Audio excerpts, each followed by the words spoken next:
Welcome students to the second part of oscillator. Today we are going to discuss about more insight into the oscillator in our coursework of analog circuits. Myself Dr. Kirti Vyas from RA College of Engineering and IT.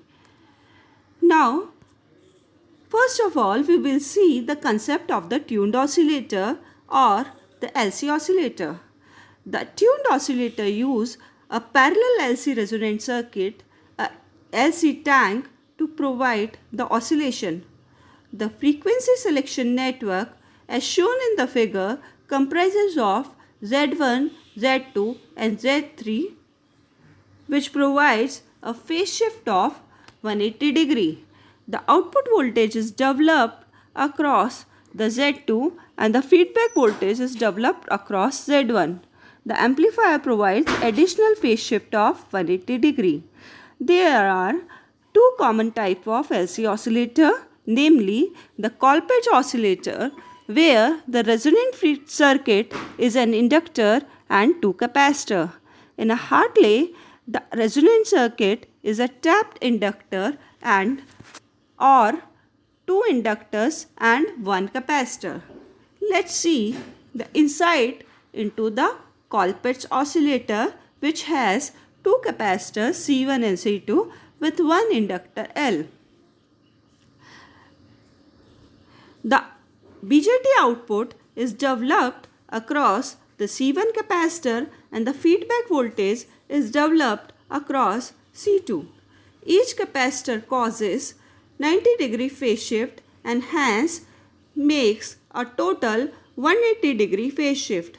The feedback fraction is comprising of C2 over C1, which gives us an idea that C2 and C1 are important enough as they form the feedback fraction. The Hartley oscillating frequency is according to the expression omega naught, where omega naught is 2 pi f naught equal to 1 upon L1 plus L2 into C.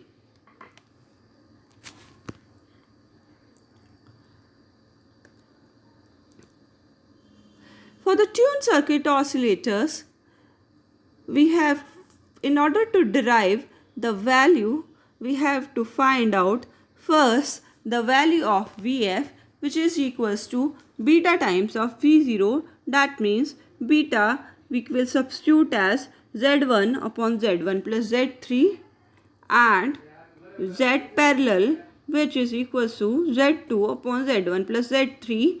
For the equivalent circuit, we may have the output V0 upon Vi is equals to minus AV Zp upon this R0 plus Zp. The amplifier gain is obtained as the last expression in the slide. The loop gain A beta can be derived out of these expressions, and substituting the value of A beta we will as 1, we will find out that the expression for the required oscillation for a LC oscillator. Substituting the imaginary part equals to 0 when x1 plus x2 plus x3 is equals to 0, it indicates that at least one reactance should be negative, that is a capacitor. x1 and x2 must be of same type, and this means x3 must be of opposite type. With imaginary part equals to 0, our expression of A beta reduce A beta will become minus AV x1 upon x1 plus x3. For unity gain and 180 degree phase shift, that is A beta equals to 1, AV will become x2 upon x1. Now, for the Colpitts oscillator, the same expression can be derived. The value of A beta can be derived and keeping the Bach-Hussein criteria satisfied, that is A beta equals to 1, and substituting the measuring part equals to 0. For this, we have the frequency of oscillation for a Colpitts oscillator, and we have the condition for loop gain for a Colpitts oscillator, which is shown in the slide. Last one is a crystal oscillator. Crystal oscillators are made up of piezoelectric crystal, which are materials which vibrate under the application of AC voltage, and vibration frequency is equal to the applied voltage. This effect is known as piezoelectric effect. Some examples of such type of crystals are quartz, tourmaline, Rochelle salt, etc. In crystal oscillator, piezoelectric crystal is used in the feedback network in place of RC or a LC circuit. Such crystal has a natural frequency given by F equals to K by T, where K is a constant dependent on cut and T is the thickness of the crystal. Since the extremely thin crystal may break due to vibration, which puts the limit to the frequency obtainable, crystal oscillator can be used in the frequency range of 25 kHz to few hundred megahertz.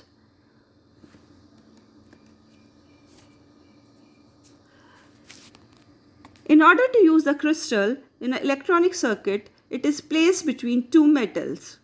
The arrangement then forms a capacitor with the crystal as a dielectric. The piezoelectric crystal exhibit electromechanical resonance characteristic. The resonance properties are characterized by large inductance L, a small series capacitance C, and a small series resistance R to make the quality factor Q equals to omega naught L upon R very high. Generally, the value of Cp is larger than the C, which is shown in the equivalent circuit.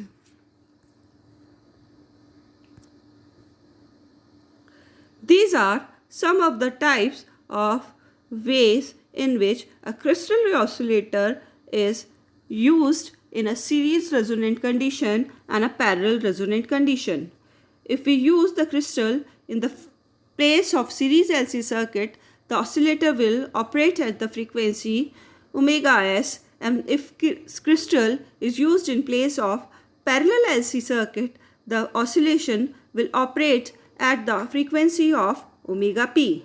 The series and parallel resonant frequencies are very close, within 1% of each other. Thank you for listening this lecture. Last, we will also talk about frequency stability. The frequency stability of an oscillator is defined as 1 upon omega naught, rate of change of omega with respect to t, and with high stability capacitor, example silver, mica, polystyrene or Teflon capacitor, and low temperature coefficient inductors for high stable oscillator. We also require amplitude stability for oscillator.